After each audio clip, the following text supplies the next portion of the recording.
मौलाना room ने हजरत इसको कमाल लिखा। आप फरमाते हैं बारिश बरसी थी, बादशाह बैठा था, सारी काबीना सामने बैठी थी, हजरत बड़ी ठंडी ठंडी हवा चल रही थी, सामने बड़े आला मशरूबात पड़े थे, बादशाह की काबीना लुत्फ अंदोज हो रही थी। दूर ना बादशाह को एक बाबा जाता दिखाई दिया, नज़र पड़ी, फिर फौर प्रोग्राम बन गया। एवं हजरत जी हर बाबे नू ना छेड़िया करो, बदल कर भेज फकीरों का गालिब, तमाशा अहले करम देखते हैं। बाद इंज दे भी हुंदे जे कि लैणे दे देने पै जांदे ने हजरत जी। एवं ना किसी दे कपड़े माठे समझ के किस नू छेड़ बैठी हो। अक्सर माठियां कपड़े वाले बड़े आला उर्फ होंदे जी हजरत, ते अक्सर जेडे मेरे हार दे हुंदे ने ना बड़ी वेस कोट ते पग शग दे, बेचारे कख भी नहीं जाते है करी, उन्हें बस होलिया शुलिया बनाया होंदा है, अंदर कख भी नहीं होंदा हजरत। लेकिन बड़े बड़े ऐसे देखे हजरत जी, अल्लाह ने इतनी इतनी ताकत दे रखी है कि मैं अब कैमरा लगा मैं क्या आपको बताऊं, चाहे तो आसमां को ज़मीन पे दे मारे हजरत जी। अल्लाह ने इतनी इतनी ताकत दी अपने मुकर्रबीन को, अपने दोस्तों को हजरत। हाँ, बड़ी बड़ी ताकत दी है अल्लाह ने। तो एवं हजरत जी किसी के फटे शटे कपड़े दे के शोखा ना हो जाना। वो बादशाह ने ना पीछे खड़े सिपाही को कहा, वो जरा बाबा लंघदा पे है, नज़र आया, बुला के लाओ। आज मेरा दिल कर रहा है मैं बाबे की फ़कीरी को अमीरी में बदल दूँ हजरत। एक फ़कीरी है ये वाली जो हमारी फ़कीरी है, मैं पैसे ना होना हजरत, लेकिन एक फ़कीरी वो है जो बारगाह मुस्तफ़ा से मिलती है हजरत। उस फ़कीरी का क्या कहना है हजरत, उस फ़कीरी का क्या कहना। और अरे हजरत जी लाखों करोड़ों बादशाहियाँ उसके सामने कोई माने नहीं रखती हैं हजरत जी उस फ़कीरी का, लेकिन मिलती किसी किसी को है हजरत। सबको नहीं मिलती है, किसी किसी का मुकद्दर जागता है हजरत, किसी किसी के हिस्से में ये दौलत आती है हजरत। वो फ़कीर गया, सिपाही गया, जाके बाबे को कहता है, बाबे आ तेरे तो नसीब ही जाग उठे। उसने कहा क्यों? उसने कहा बादशाह को तेरे बुढ़ापे पे न तरस आ गया। और उसने कहा जा इस बाबे को बुला के ला, बुढ़ापे में मांग रहा है, मेरा जी चाहता है मैं इसकी फ़कीरी को अमीरी में बदल दूँ। उसने कहा अपने बादशाह को जाकर कह तुझे तेरी अमीरी मुबारक, मुझे फ़कीर ही रहने दे। हजरत जी हम बड़ा भागते हैं गरीबी से, फ़कीरी से, लेकिन उन लोगों को पता था, महबूब अलैहिस्सलाम ने फरमाया मेरी उम्मत के फ़कीर मेरी उम्मत के अमीरों से 500 साल पहले जन्नत में जाएंगे। उनको पता था ये 60-70 साल हैं, औखे सोखे गुजार लो, फिर आगे सोखा ही सोखा है। हमने हजरत जी ये सारा सामान इकट्ठा करके ना, और हमने तो हलाल का भी इकट्ठा नहीं ना किया, हमने तो इकट्ठा भी हराम कर लिया हजरत। उनका ऐन हलाल था, याद रखना हजरत, हमने इकट्ठा भी हराम किया। ये दो बुजुर्ग थे, एक हजरत मालिक बिन दिनार, अब दूसरों का नाम नहीं मुझे, ज़मीनन बात आ गई हजरत। एक बुजुर्ग फरमाते हैं मैंने ख्वाब देखी कि क़यामत कायम हो गई, वहाँ मालिक बिन दिनार भी हैं और वो दूसरे बुजुर्ग, हो सकता है दौरान गुफ्तगू नाम याद आ जाए। फरमाते हैं हुक्म हुआ कि दोनों को जन्नत में ले जाओ। अब फरमाते मैं देखना चाहता था कि पहले हजरत मालिक बिन दिनार जाते हैं कि दूसरे बुजुर्ग जाते हैं। अब फरमाते हैं पहले दूसरे बुजुर्ग जन्नत में गए, मालिक बिन दिनार बाद में गए। हला मकाम व मरतबा शान व शौकत हजरत मालिक बिन दिनार की ज़्यादा थी, ज़ुहद व तकवा उनका ज़्यादा था, उनसे ज़्यादा मारूफ बुजुर्ग थे हजरत मालिक बिन दिनार, दूसरे बुजुर्ग इतने मारूफ नहीं थे। कहते मैंने पूछा कि मालिक बिन दिनार बाद में क्यों गए हैं, हला उनको पहले जाना चाहिए था, वो ज़्यादा बड़े बुजुर्ग हैं, और दूसरे पहले चले गए हैं। वजह उन्होंने कहा वो इसलिए पहले चले गए क्योंकि दुनिया में उनके पास एक ही कुर्ता था।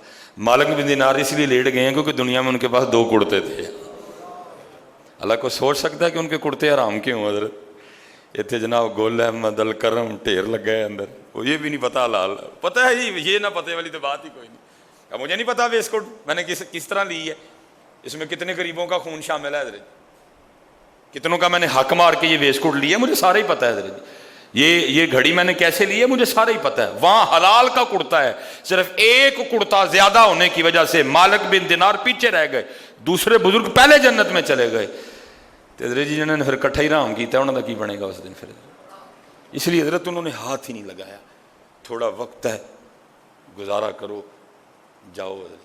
लेकिन मैं पहले कहता हूँ मजबूरी बन गई है, फंस गए हो अजीब दौर है, बस अल्लाह ही रहम फरमाए।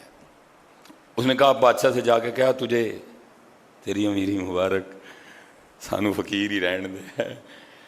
उसने कहा बात सुन, جو کہنا جا کے بادشاہ کو کہنا، تیرا بھی سر نہیں رہے گا میرا بھی نہیں رہے گا۔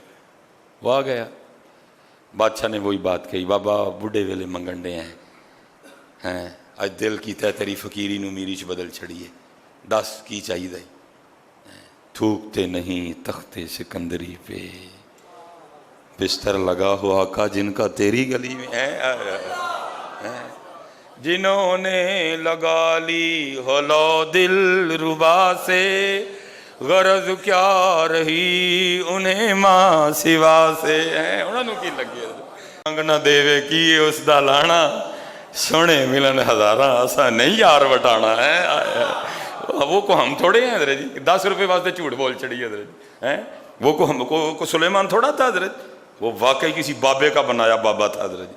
اس نے کہا بادشاہ تجھے تیری امیری مبارک، مجھے فقیر رہنے دے۔ بادشاہ تھا نا، بات مزاج کے خلاف تھی۔ اس نے کہا میں کہہ رہا ہوں کہ تجھے امیر بنانا ہے تو کون ہوتا آگے سے انکار کرنے والا، مانگ کچھ۔ پھر بابے اور سدھے ہو گئے، انہوں نے کہا ٹھیک ہے۔ پھر وہ جو بابے کے ہاتھ میں تھا نا وہ کشکول، اس نے آگے کر دیا، اس نے کہا اس کو بھر۔ بادشاہ نے ایک کہا لگایا اور کہنے لگا فقیرہ نکلے ہیں نا فقیر، وہ کوئی چیز مانگتا، اس کو بھرنا کون سا مشکل کام ہے۔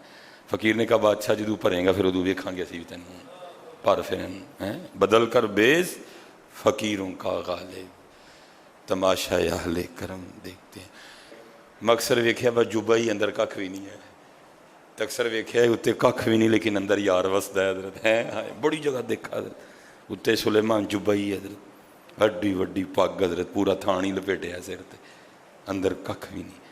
تے کتے کتے انج بھی ویکھیا حضرت، داڑھی چ مٹی ہے، وال وکھرے نے، لیکن اندر حضور وسدا ہے حضرت جی، اندر حضور وسدا ہے۔ ہمیشہ انسانیت کا احترام کرنا حضرت جی، ہمیشہ انسانیت کا۔ بیٹا تمہارا رویہ کپڑے دیکھ کے نہ بدلے کسی سے، نہیں، بندہ دیکھ کے رویہ اختیار کیا کرو۔ یہ کیا ہوا، کپڑے اچھے ہوئے تو رویہ کچھ اور، کپڑے اچھے نہیں ہیں تو رویہ کچھ اور۔ اس نے کہا بھر اس کو، اس نے کہا اس کو بھرنا کون سا مشکل کام ہے، یہ دیکھ میرے گلے میں کتنے ہیرے جواہرات ہیں، آدھے ڈال دوں تو تیرا کشکول بھر جائے گا۔ اس نے کہا پر پھر وہ مثنوی مولانا روم لکھا اس نے اتار کے پھینک کے، لیکن وہ ایسے تھا جیسے اونٹ کے منہ میں زیرہ۔ بادشاہ بڑا حیران ہوا، وہ چھوٹا سا کشکول ہے، وہ میں نے اتنا کچھ ڈالا گیا کدھر؟ اس نے باقی بھی ڈالے، کچھ نہیں۔ جتنے وزراء تھے کہا جو کچھ پہن رکھا ہے سارا اتار کے پھینکو اس میں، وہ ایک ایک کر کے پھینکتے رہے، کچھ بھی نہیں۔ آخر بادشاہ نے وزیر خزانہ سے کہا جاؤ 2-4 مٹکے اشرفیوں کے بھر کے لاؤ، اتنا سا کشکول ہے، ایک ہی مٹکے سے بھر جائے گا لیکن تم 2-3 لے آنا۔ 2-3 چھوڑ کے لکھا بادشاہ کا سارا خزانہ ڈال دیا گیا، مٹکا پھر بھی نہیں بھرا ہے، ایک کشکول پھر بھی نہیں بھرا ہے۔ اب بادشاہ بھی سمجھ گیا کہ میں بھی کسی وڈی شے نو چھیڑ بیٹھا ہوں، معافی مانگ کے کہتا ہے بابا جی معافی دے چھڑو، غلطی ہو گئی۔ اس نے کہا شکر کر، میں نے ابھی تجھ سے مانگا کچھ نہیں، تو تیرا یہ حال ہے، اگر مانگ لیتا پھر تیرا کیا بنتا ہے؟ یہ تو منگیا کھ نہیں میں تیرے کو، اگر مانگ لیتا تو پھر تیرا کیا بنتا، اب تیرا یہ حال ہے۔ اس نے وہ کشکول دیا، کہا جاؤ اس کو خزانے میں واپس الٹ دو، ٹھیک ہو جائے گا معاملہ۔ بادشاہ کا ہاتھ جوڑ کے عرض کرتا ہے حضور ایک گل تے دسو، نکا جیا کولا ہے، نکا جیا کشکول ہے، میرا سارا خزانہ نہیں پڑھ سکیا، اے ہے کی؟ اصل میں مولانا روم نے اشارہ اے اندر والے کولے عرض کیتا حضرت، سن میں بھی 38 سال ہو گئے نے پردیاں پریا، میرا بھی کوئی نہیں گیا۔ اتنے 50 والے بھی بیٹھے نے، 55 والے بھی بیٹھے نے، 60 والے بھی بیٹھے نے، 65 والے بھی، کسی کا نہیں پڑھیا گیا۔ کوئی آپ کو بندہ اس طرح کا ایک نہیں ملے گا جو کہے گا بس ہوں بھائی ختم، ہوں بس یار منائی ہے، پڑھیا ہی نہیں گیا کسی کا، تو یار منانے والے کنے آنا ہے؟ ہم تو اس کو بھر رہے ہیں جو بھرا جانا ہی نہیں کسی کا، ہم تو غلط ریس میں لگ گئے ہیں۔ نہیں ملے گا، ہاں ملے گا تو وہی ملے گا، باج فقیراں کسے نہ ماریا ظالم چور اندر دو